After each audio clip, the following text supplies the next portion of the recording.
Welcome into the CHGO Blackhawks Emergency Podcast. I'm Jay Zawaski with Mario Tirabassi. Patrick Kane, three-time Stanley Cup champion and Blackhawks legend, is headed to the formerly hated Detroit Red Wings. If you're with us here on YouTube, make sure you smash that like button for us and subscribe to our YouTube page. If you're listening on the podcast, we thank you. We love you. Please leave us a 5-star review on Apple Podcasts or Spotify, and make sure you are following or subscribed on your preferred podcast app as well. So, Mario, it has been the big speculation all year long, all season long, basically since last season ended. Where is Patrick Kane going to end up? We have our answer. It is the Detroit Red Wings in terms just coming down. It's a 1-year, $2.75 million deal. It is all salary. There is no bonus or anything in there. It is prorated. So he'll earn a little more than $2 million in the contract. So there it is, 1 year, $2.75 million. So clearly Patrick Kane prioritizing not the money, but the opportunity to win. And yeah, that's my first question is, does this make Detroit a cup contender? Well, they're already a playoff team. In a playoff position at American Thanksgiving, which statistically is a good place to be. But I mean, I think they were one of those bubble playoff teams coming into this year. A lot of like, we'll see what happens with the way that they constructed the roster and everything. But I think things have been going well for Detroit. I mean, I think the Alex DeBrincat trade is working out for them. He's been playing well, so that'll be a fun little nugget to watch with him and Kane reunited. I know this is now it seems like it's the Patrick Kane reunion tour now that he's leaving Chicago. It's him and Panarin, and now him and DeBrincat. We'll see if it works out better. But yeah, I mean, I think theoretically, this Detroit team is a playoff contender, and you'd think bringing in Patrick Kane makes them better, but we'll see where he's at with his game after the hip resurfacing surgery. I used the term cup chase on Twitter, and people, were saying Detroit's not a cup contender. It's like, well, okay. I mean, you get into the playoffs, anything could happen. And with Patrick Kane, best case scenario, he makes the team significantly better. So, I think anything is on the table. Well, it certainly makes them more interesting, and that's for sure. And you mentioned the hip resurfacing thing. I want to put a pin in that and get back to it later. And yesterday I took we were off anyway, so it worked out nicely. But I took an at-home sick day and just kind of laid around and so then slept in a little bit this morning, and woke up to the news that Patrick Kane had signed with Detroit. And as this whole thing had been going on, I'd been thinking to myself, how am I going to feel when Patrick Kane signs somewhere else? Like, it was one thing to have him traded because you could at least say, oh, they're getting assets back. And, from a hockey standpoint, this makes sense. But now he's decided to go somewhere else. And of all places, Detroit. And for people my age and older, I'm 45, and people older than me, like, the Red Wings were the main rival as we were growing up. I didn't know what my reaction would be. Yeah, same here. I'm 33. It was up until they left the Western Conference. I mean, they were number one on the shit list. I didn't know, and the Red Wings were among the teams rumored, and so as soon as I saw the news, my reaction was sort of how I had felt all along. Was kind of like, okay, the rivalry is kind of dead, and I feel like me and you, and I think a lot of Hawks fans, and if you disagree or whatever your feelings are, share them in the chat with us. I think a lot of Hawks fans just have moved on from Patrick Kane. Like, last year was the farewell tour for Kane. He had, as everyone knew this was coming to an end, those home games where he played really well and the crowd let him know how they felt about him, and he had some great moments to close it out. Still wish that buzzer beater would have counted. I know, right? And how funny is it that his buzzer beater doesn't count and Jonathan Toews does not score on the breakaway to win that game? It would have been like perfect bookends to their Hawks careers. Although it could have changed the course of history. Yeah, it's kind of good that neither of those things happened, quite frankly. But I don't know. I just kind of feel like, okay, it is a massive feeling of indifference for me. And if anything, it just makes me a little more likely when the Wings are on ESPN Plus, I'm sitting on the couch at home, they might get priority over another game now for a while. That's about it, though. There's no bitterness or anger for me at all. Yeah. Yeah, I mean, I think the NHL did a wonderful job of killing one of the best rivalries they had in their league. Yes, they did. I mean, you think back to that final playoff series in 2013 where Brent Seabrook scores the OT winner. Like for some people that was bigger than winning the cup. Was eliminating Detroit in Huge. dramatic fashion from the postseason. And that was like the exclamation point on the rivalry. Like that was the last time the rivalry between these teams felt heated. And yeah, maybe for the first few times they played them in subsequent years after that, it was still heated. But once both teams kind of fell off of that like contention ship path, and they weren't playing each other 8 times a year, it started to lose the bite to it. And I think for historical sake, yeah, it's definitely still a rivalry, but I think it's taken back seats to rivalries with the Blues and the Predators and the teams that you face all the time, teams that you have still some bitterness towards and animosity towards, and I think it feels different. uh it also feels different knowing that, like, I know we talked on a show back in July, when it was like, okay, Patrick Kane's officially a free agent, he's unsigned, where's he gonna go? We talked about it and we were like, well, Detroit kind of makes sense. Yeah, it made a ton of So sense. basically basically I know for me and for us, it feels like since July it's kind of been like a slow simmer of like he could end up in Detroit. And so now it's official, and I think that has, at least for me, softened the like weirdness of it. It's still going to be weird. Um but I mean, it's a lot different than when Chelios went there back in the 90s. It feels a lot different than that.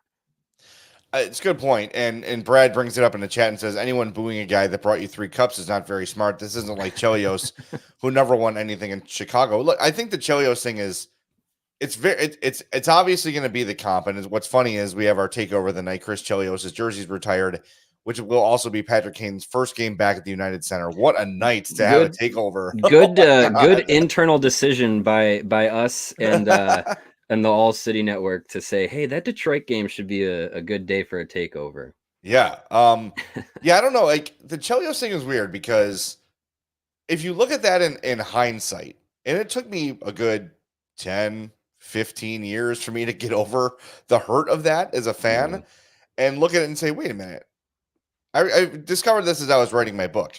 I'm like, wait a minute. The Hawks traded him. They came to him and said, we want to trade you. And he was like, all right, well, I guess you're trading me. And that was sort of different. Whereas this is Patrick Kane choosing of 31 other available teams, choosing to go to Detroit, and it still doesn't feel bad to me. Like Chelios, it took me decades to get over that. Decades to get over that. And I don't know. And I don't know if part of it has to do with, some of the off ice stuff we dealt with early in Kane's career, which sort of prevented me from feeling too affectionate towards him. And then what we've learned about that 2010 team in recent years with the Kyle Beach thing has sort of taken some of the shine off those Stanley Cups a little bit. For not everybody, but for me, and I know some others, it did that a little bit. But I don't know. Maybe it just doesn't hurt as bad because I wasn't so emotionally connected to Patrick Kane as I was to Chris Chelios. Yeah. Yeah. I mean, for me, if I can speak to the 35 and younger generation of Blackhawks fans, that, a lot of the core memories are from the, Kane and Tays era. I mean, Patrick Kane is forever a Blackhawk, no matter what jersey he wears. I think it's very, very safe to assume, especially after the hip resurfacing surgery, that the vast majority of his career is going to be played in a Blackhawks sweater. I mean, he played for the Rangers for a cup of coffee. It's a 1-year deal with Detroit for part of a season. So, everything that he did in Chicago is going to be the crux of his career. And going to Detroit, the way he left the team, it doesn't really change any of that. And I think like you said, the comp is always going to be Chelios. I mean, he played half of his career in Detroit. He won 2 Stanley Cups in Detroit. Like he played longer in Detroit than he did in Chicago. Yeah, like which is insane. Yeah, after the age of what, like 35? 35, yeah, 36. Yeah, like it's crazy. So, I don't think we're going to get into a situation where it's just like Patrick Kane is going to all of a sudden become this like Red Wings legend and ingrained in the history of Detroit. Like, I don't think we're going to run into a situation like that. Like, he's always going to be a Blackhawk. Eventually, when he gets into the Hockey Hall of Fame, it'll be in a Blackhawk sweater. Like Marian Hossa went into the Hall of Fame. If you look at his plaque, it's clearly a Blackhawk sweater. And I think that's I think those memories and those achievements outweigh, at this stage in time in the rivalry, outweigh the, like, at least for me, outweigh the weird feelings of it. And as much as we've heard about his decision process, going to a Western Conference team over time seemed like it was less and less of a likely outcome. And then, the idea of wanting to be, close to family, limit travel as much as possible, it really weighed it down to like 3 teams. It was Detroit, it was Buffalo, and I think Carolina was probably in there.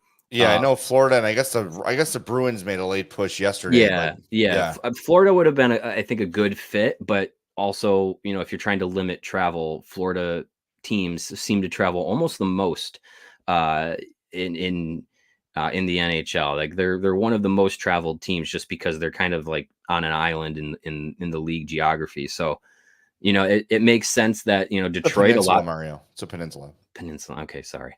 I took geography in college twice. But Detroit, you could play almost all of their games on a rail system to get there. So I think that'll be good for him. I don't think he really has to do, a ton of moving around his family all that much. We know his dad will love to be able to be at practices and games as much as possible. So, from a career where his career is at now, where his personal life is at now, I think Detroit gives him the best opportunity to compete and have a good, work-life balance. Probably the best one would have been Buffalo, but maybe he feels Detroit is the better option, especially now knowing it's on a 1-year deal. Detroit is the better 1-year option than Buffalo this season. We ran a poll on Twitter. We're also running this on YouTube, so if you want to vote on it, feel free. The question is, Patrick Kane's going to the Red Wings. How do we feel, Blackhawks fans? The options are sad, mad, intrigued, or meh. So far on Twitter, meh has the lead at 47.5%, sad at 25.7%, intrigued 18.1%, and mad 8.7%. So Yeah, I don't know. I just think a lot of people have already emotionally kind of moved on from Patrick Kane. And look, like, it's a good mental health thing to do, right? Like, I think it's also a safe assumption that the best of Patrick Kane is behind him. And I think a lot of people felt that way when Chelios left, and he was put into a situation where what was left of him could still be very effective because he wasn't asked to play, 28 minutes, 29 minutes a night and lead the team in scoring and do all the things he was doing here in Chicago. right. Kane's going to go there and provide a little bit of depth scoring for them, some power play help, but he's not going to have to carry the load offensively in Detroit either. So I don't know. They're going to be fun to watch. I'll give him that. Yeah, I'll give him that. And I do think the league is better when Detroit's good. yeah. Oh, it's better for the NHL when your original 6 are relevant. And for a while, Detroit wasn't relevant.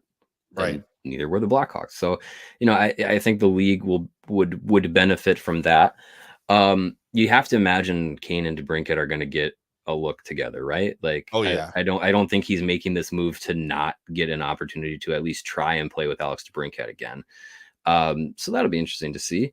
But yeah, I think the hip resurfacing thing is an interesting angle because he's not the first to get it, but he may be arguably the most high profile player to get the procedure done and to try and come back and play.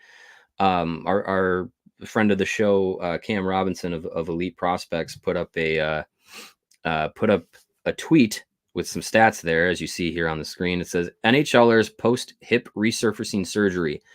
4 players have gotten it: Nicholas Backstrom, Carl Hagelin, Ryan Kessler, and Ed Jovanowski. Hagelin and Kessler post surgery did not play. No games, obviously no points. Backstrom gave it a good college try. 47 games played, 22 points produced, but he this season has stepped away from the game for the foreseeable future due to the post surgery feelings that he's going through. And Ed Jovanowski played 37 games after this surgery. So, I mean, Kane's kind of on borrowed time with this surgery. It feels like. And he pushed off getting it done as long as he could. And we saw his last few seasons here in Chicago. He wasn't exactly the same guy, and especially last year, he was not the same player that he had been. So the hope and the prayer for Detroit fans is that you're getting a Patrick Kane who actually is rejuvenated, and not a guy who's going to give you 40 good games and then it's over. Yeah. Well, I mean, look, if they can get, where are we at in the season here? Like roughly like the 20 game mark ish. Tonight's game for the Blackhawks will be game number 20. Yeah. And it's safe to assume Patrick Kane is not playing the Red Wings next game. He's probably going to have to ramp up a little bit, get some practices in. They play, Chicago is in Detroit on Thursday. There's no way he plays that game. I mean, the reason that I think the reason that I believe he might be ready to go, at least by Thursday, is because he waited this long. If he had if he signed with Detroit in the offseason and was trying to play opening night, I don't think he would have been ready. So from everything that we've heard out of Kane's camp from his agent Pat Brisson, the reason that he was waiting was so that he could be 110% ready to go as soon as he did make a decision where he signs. So I'm not going to be shocked if he plays maybe the first game. I think they play I think it might be back-to-backs. I don't know exactly Detroit's schedule, but I would not be shocked if he's in the lineup on Thursday. Like think about the storyline of his first game, potentially his first game with Detroit is at home against the Blackhawks. Like that's pretty that'd be pretty good TV. Well, guess what? Tomorrow the Red Wings play at Rangers. Of course. So maybe Patrick Kane was just lining this up perfectly. Oh gosh. To say I'm going to come back against the Rangers and the Hawks. That would be something. I don't know. I mean, it's one thing to like be ready, and then like look, we see like Colin Blackwell, right, who's working his way back from injury, and he's been on the ice skating, and like they've not even talked about him returning to the lineup yet. I mean, he's been skating, which is good, but yeah, I get what you're saying. Yeah, since we saw the tearful Colin Blackwell, talking about how hard it was, which was like amazing and really like a ton of more emotion than hockey players usually show. Yeah, that was a month ago. Well, that was a few weeks ago. Yeah, because I mean a month ago was the beginning of the season, but yeah, I mean he. Buddy, a month ago was Halloween. What's today? 28th. I don't know anymore. Whatever. Yeah, about a month ago, let's say. But yeah, I mean, he was skating, and then it was like, hey, this doesn't feel right. And so he's had a longer road back than I think he expected. But I think Kane has probably gone through that period of time, because he had this done over the summer, right? Yeah, it would have been over the summer, and now he's getting he's gone through the off season. He's we're a month and a half into the regular season. I think it's definitely for him an elite level NHL player, an elite level athlete. These guys heal and recover and rehab differently than normal people. So I think I don't think it's out of the realm of possibility that he probably feels ready to go. And if he didn't feel ready to go, he wouldn't have signed. Because I think he knows there's a lot of pressure coming on him coming into a situation like this, because it's kind of been this drawn out process. So I think he wouldn't want that extra pressure to be ready to go if he didn't feel ready to go. Well, I'm here for it. Come back as soon as I would love to see him back right away. It just makes it so interesting and intriguing. It'd be fascinating to see him come back play right away in back-to-back games against two former teams. Yeah, that would be Crazy. something. Saravalli has a little more info here on Patrick Kane. He says 2 things that helped the Red Wings land Kane. Number 1, GM Steve Yzerman flew to Toronto to meet with Kane face-to-face. And number 2, the Red Wings broke up the DeBrincat, Larkin, Raymond line last week, setting up for a Kane and DeBrincat reunion. So the lines they've been using recently, it's been Larkin, Veleno, and Raymond. And then you've got Comfort, DeBrincat, and Rasmussen. So I think you just either you move DeBrincat and Kane up with Larkin, or you put Kane with DeBrincat and Comfort. That's interesting. By the way, number 88 is taken in Detroit by Daniel Sprong. So you can't take his number from him. No, I'm sure Patrick Kane will wear 88. I don't think Daniel Sprong has the cachet to keep 88. Well, he's going to get the cash to give it up here in a little bit, I think. Yeah, probably. He'll get something out of that. So yeah, I mean I'll have to go back and look at it, but I think there might have been a year in the World Championships when Kane and DeBrincat were playing at the World Championships because the Blackhawks were in the playoffs. It might have been 2018 that I think Larkin might have been their line mate. I'll have to go back and look at that, but that might have been a possibility. So that would be interesting to see. Yeah, that's interesting. I know we got a super chat we got to get to from our friend Cricket. So if Steve and I know you want to throw that up here, Cricket says Detroit sucks with or without Kane. You'll never change my mind, even if y'all are okay with this move. Thank you, Cricket. Well, they always suck. It's just, I mean, that's a given. Yeah.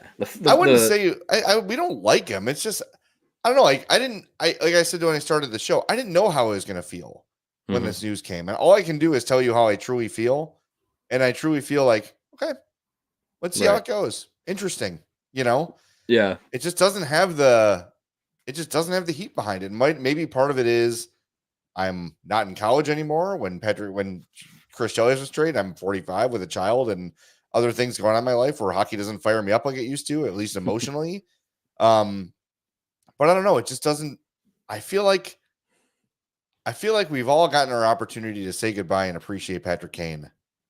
And I don't know. I just feel like I've moved on. But still, Detroit sucks forever and always. Yeah, of course. Yeah, I think not that it's something that I've experienced, but if you had like a long-term relationship and then you break up 10 years ago, and then that ex, maybe you're just like, ugh, I'm so done with them.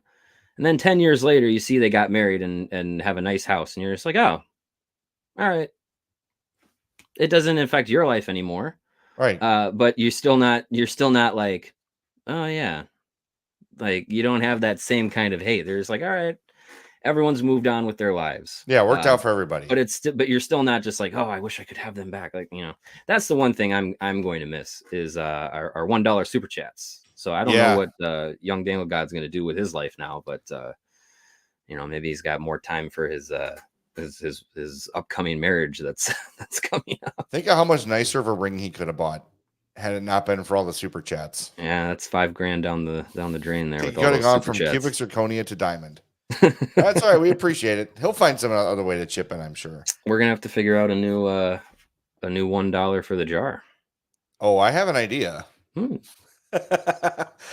Interesting. We could talk about it off the air, but did it develop something else I'm very tired of answering texts about. Yeah. Did it develop in the last 48 hours? I would say so. Yes, it did. Yeah. Yes, it did. Interesting. All right. Before we wrap things up, you want to give a favorite Kane moment or two? Yeah. I think, obviously the cup runs are each special in their own ways as far as memories as a Blackhawks fan. First Blackhawks jersey that I had a player on it was a Patrick Kane jersey. So it's definitely there's a lot of special memories along the way. I would say one of my favorites would be just because it's so fun to just go back and watch the highlights is the shootout goal that he had against Jimmy Howard and the Red Wings when the rivalry was really good. I think it was one of those Wednesday night rivalry nights back on old NBC. And he comes in real slow, stick handle, leg kick. Howard bites on it and he roofs it, and it's just like quintessential Patrick Kane. Like, just the hands and shot that he had in his prime was just incredible, best in the league at that time. Yeah, mine is definitely the heartbreaker goal. Double overtime against the Kings in 2013. Kane and Taves get a 2-on-1, and Taves puts a perfect pass to Kane. Oh yeah, and who puts it just right underneath the top shelf past Jonathan Quick, and the Hawks are on to the Stanley Cup final. And it was very reminiscent of that very famous goal by Steve Yzerman against the Blues, where he scored past and just like he goes nuts in the celebration. Yeah. They had the same exact great camera shot from behind the goalie where you can see exactly how the puck goes in, and Patrick Kane is basically looking you in the eye as the goal goes in. Just an incredible moment, an iconic moment from two of the greatest of all time for this franchise. And man, hopefully more of those to come with some of the guys that are here and that are coming down the pipe, because there were so many great moments. But to me, that heartbreaker with the celebration and the significance of the moment and who, initiated the play and against the Kings, who were the thorn in the sides. It was just such a great moment. But there were a ton. And his day is going to come here in Chicago, where his number goes up, right next to number 7 and hopefully number 19 and number 88. And who knows what else will be up there at the end of the day. But I don't know. Boy, it would be something if he could play Thursday, wouldn't it? I'm not going to be shocked. I'm not going to be shocked if it happens. But that'd be amazing. Yeah, we'll see. But yeah, that February game is going to be interesting. I mean, it's supposed to be Chris Chelios' night, but man, you're gonna have to do some special stuff for Patrick Kane too. And I think I think Chris will probably be okay with that given the circumstances. But I mean, how do you not turn that night into just like a celebration of the rivalry between Detroit and Chicago, right? Like, obviously highlighting all the good things that the Blackhawks are doing in the rivalry, but like Kane is there, DeBrincat is there. I think Oli Mata's going to be in the lineup. Probably. And then, it's Chelios getting his number 7 retired. I don't know how you don't have Marian Hossa in the building for that. Like, another guy that played between Chicago and Detroit. I don't know. Brad Richards. Sure. Brad Richards. He also a Ranger too. Yeah. Yeah. So yeah, I don't know how you don't make that just like a big Chicago-based celebration of that rivalry and just do it up big. I think that would, if the Blackhawks want to do that, then you're welcome for the idea. Cricket chimed in with our new $1, $1 for every Patrick Kane goal. How about $1 for every time someone mentions that Patrick Kane scored? Sure, it might only be $1, but who knows? Someone also said $1 for every time someone complains about Seth Jones.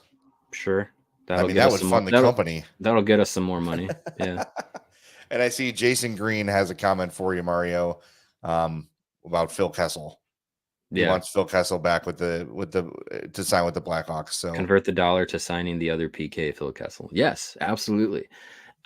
So many people that are not Chicago based are saying, why aren't the Blackhawks signing Phil Kessel? And I'm just like, yes. Thank you. I mean, it's not going to happen. David. No one is signing him. No one is signing him. And I think that, to me, that's like, at this point, it's kind of an indicator of where the league thinks Phil Kessel is. I wonder if he was waiting for Kane to sign. And then now he's like, ooh, I become the hot thing on the market. Could be. But waiting till almost December. Yeah, we'll see. We'll see. All right. Well, thanks for doing this, Mario. I know you had your hands full and your hands dirty.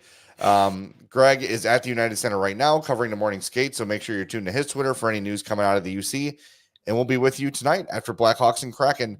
Thanks for joining us on this emergency podcast of the CHGO Blackhawks podcast. That was awkward.